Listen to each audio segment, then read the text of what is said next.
Hey there, all things MSP crew. Thanks for joining us again. We are at IT Nation this week, and I have Jay McBain. And if you don't know who Jay is, you probably have been living under a rock in this industry. He's probably the greatest source of data for our industry and has been doing this forever.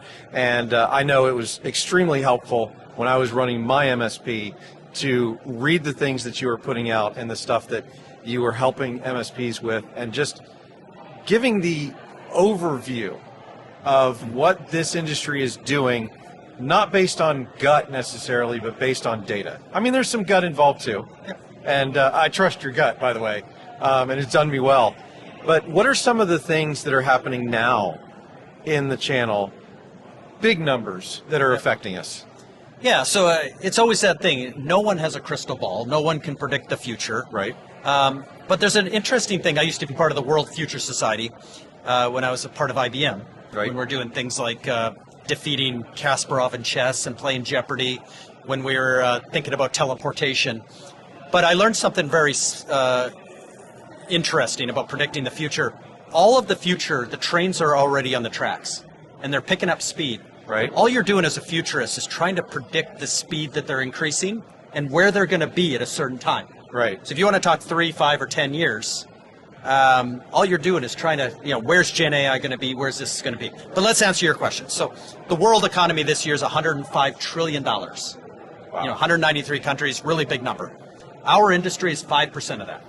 So we're going to go into next year at $5.4 trillion in terms of what businesses and governments are going to spend in technology. So about $5 trillion. Of the $5 trillion, about $1 trillion of it is hardware, about $1 trillion is software, and $3 trillion is services.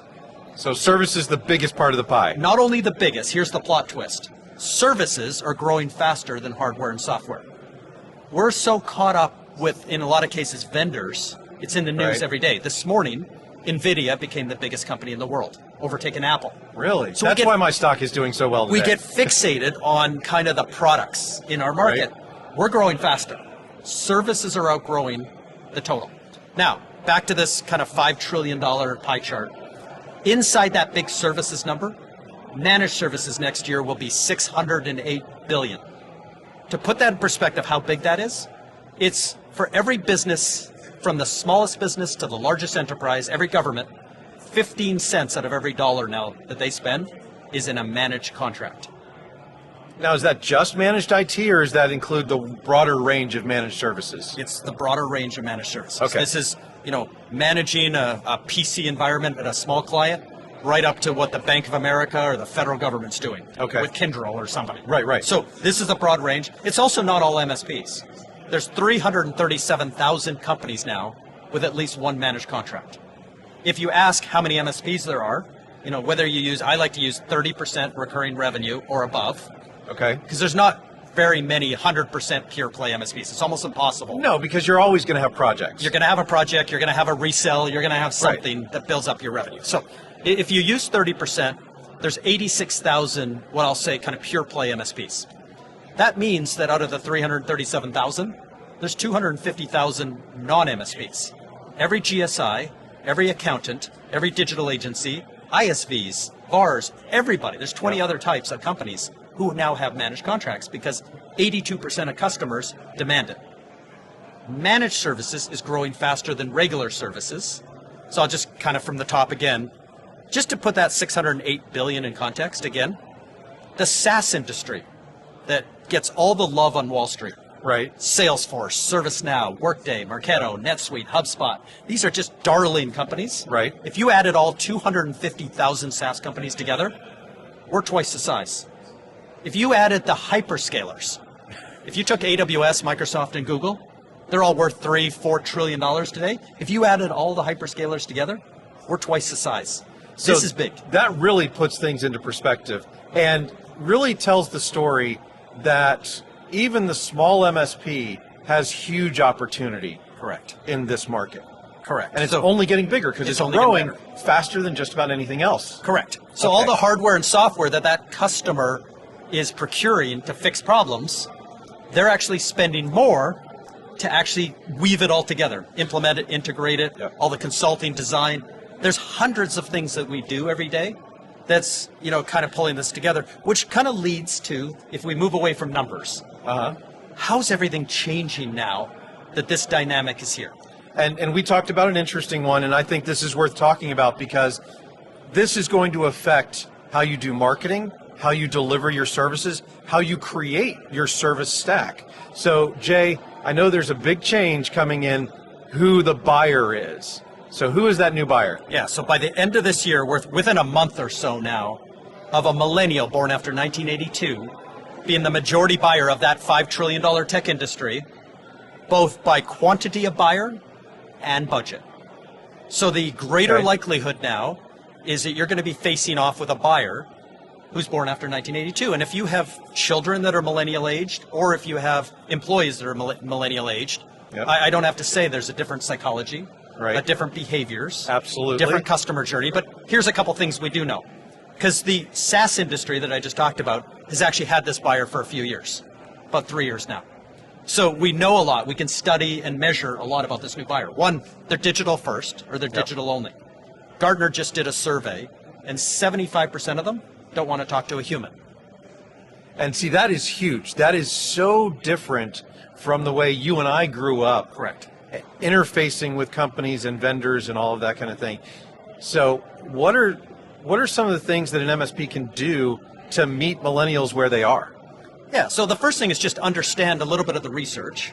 I mean, if you go ask some of those SaaS companies, like, what did you have to do with your selling, your marketing? How did you have to think about this?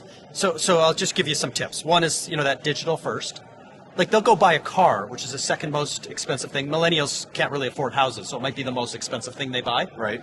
And they don't want to ever visit a dealer. They spend, on average, on a considered purchase, which everything in our technology industry is considered, 28 moments, measurable moments, from the point they have a problem to the point they make a purchase. So in those 28 moments, very early on, it may start with a Google search. It may be an ebook, a podcast, just like this one. It could be an event. It could be a small consulting gig, some design architecture work, configure price. Like, we know what the moments are. MSPs are there in many cases in those moments, but not being recognized or incented in those moments, and that's changing. The point of sale is changing for this buyer. They're subscription consumption friendly. They grew up with Netflix. They grew up with Spotify.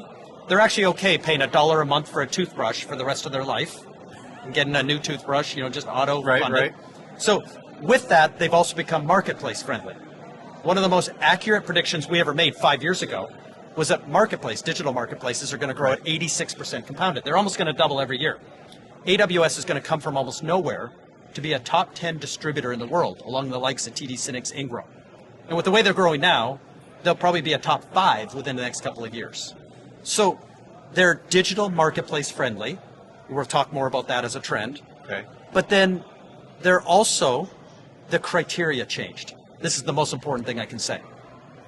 In baby boomers and Gen X, which we fit in, our criteria was mixed between service and support, price, brand reputation. We would have an RFP, we'd score all those things. And that's our decoder ring. The number one criteria of this new buyer is integration first. So I'm not going to buy best of breed. I'm not going to buy one company for everything. Right. And I worked 17 years at IBM in the early 90s when you couldn't get fired for buying IBM. And I knew the products that were substandard, like you'd buy a B or C product, just because you had a single throat to choke and you couldn't get fired for doing it. Right. Well, nowadays it's the opposite. Nowadays I'm going to buy a 7-layer stack on average. The average cloud deal, the average SaaS deal, the average security deal is 7 layers. So I'm going to go choose the 7 layers along with my MSP and others. I'm going to surround myself with 7 trusted advisors, not 1, 7 if I'm a medium-sized business or larger. So I think it's a team sport. So I'm going to buy 7 things with 7 different people. There's 14 things that I need to kind of orchestrate. And I'm going to do that on a digital marketplace. And it's going to be integration first. I want all 7 things to work together. And we first heard about this new buyer from no one else than Apple. They stood up when they announced an iPhone a couple of years ago. Tim Cook got up and said, 79% of people today won't buy a car unless it has Apple CarPlay. That was our first trigger that, oh my goodness, a $4 trillion industry that's been around 120 years, I'm just about to lose 4/5 of my buyers because I don't have a tech integration. That's interesting. That is really interesting. And, going back to the integration piece, because I see it, right? We used to try and one-stop shop. Yeah. And because everything is so much more accessible today, and as long as they're integrated, like you said, you don't have to do the one-stop shop because it's convenient enough to go out and get those other things, especially if they all exist in the same marketplace. Yes. That's very interesting. I hadn't thought of it. Think about a buyer today that will buy a product 80% as good as the next product if it works better in their environment. So I actually had a conversation with somebody that you and I know very, very well.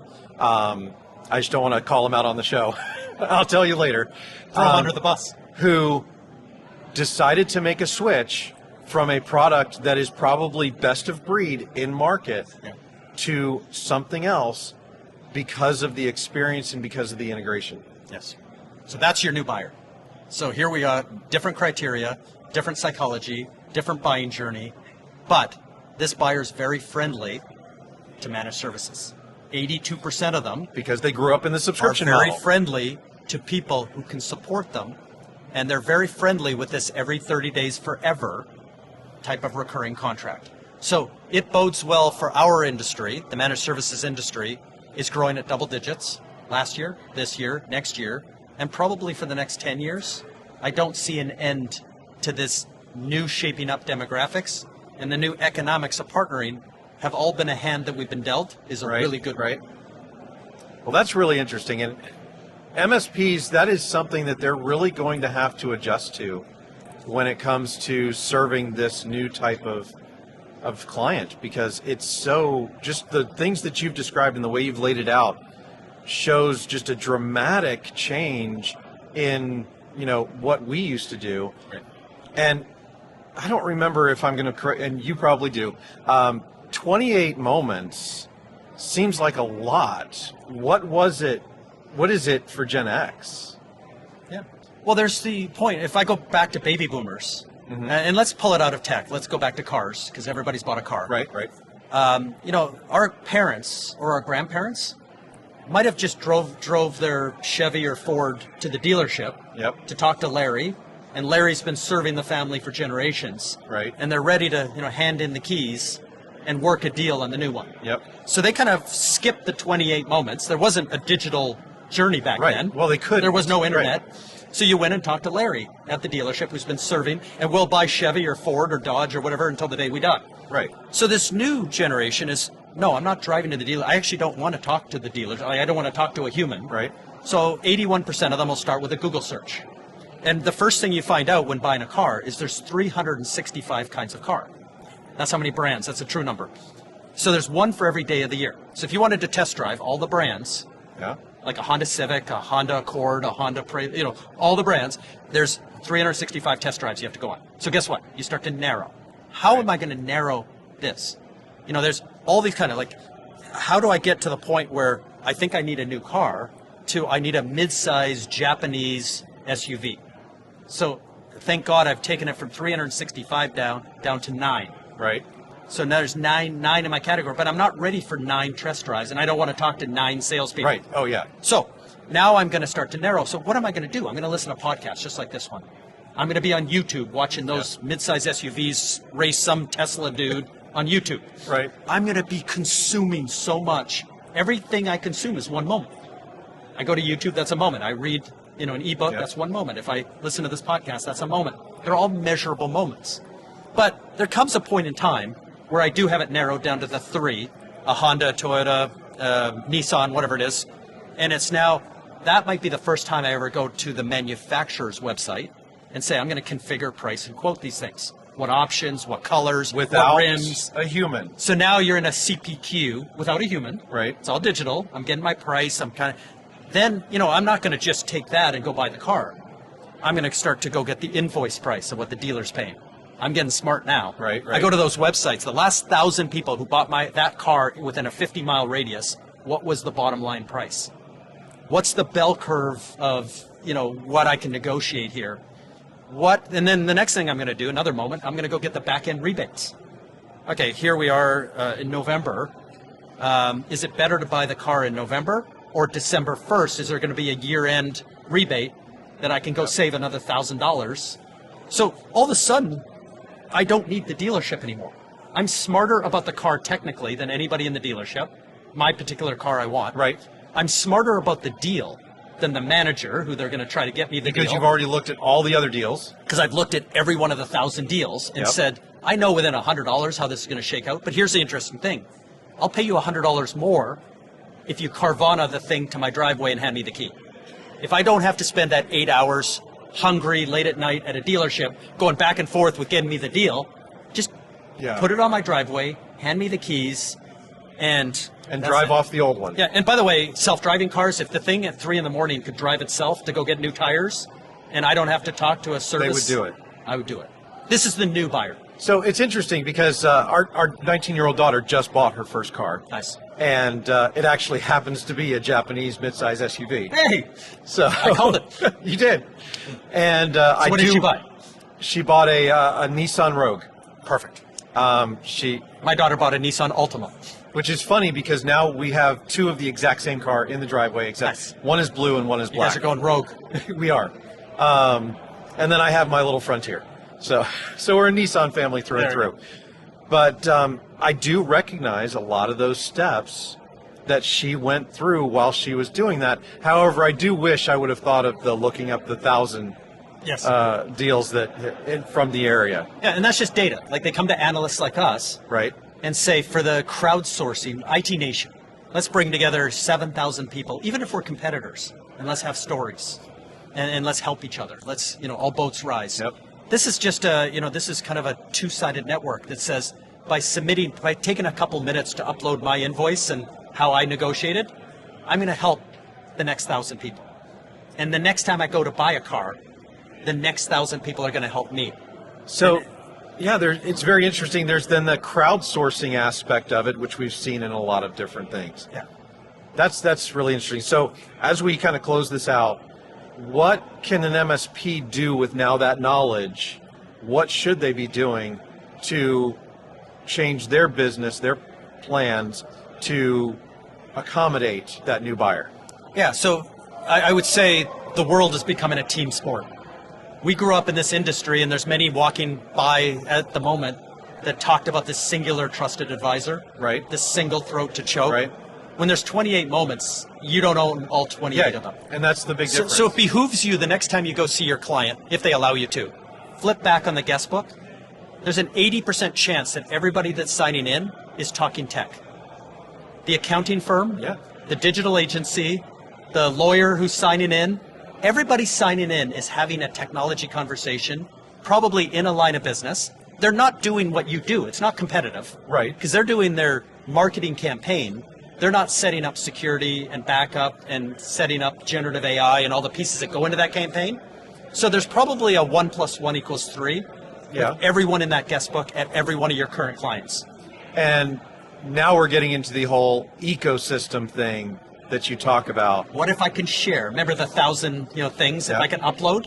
What if I can start to share with the accountant, the lawyer, the local VAR, the local SI? What if we all had this sharing environment, digital? Right. That we all watched each other early journey, the MQLs that we all get. Right. What if we could share in them? And there's now technology. There's 233 pieces of technology I follow that are trying to form this network to say, somebody's going to grab that first Google search that ends up in that organic first spot that gets clicked on. Right. Somebody gets that first-party data.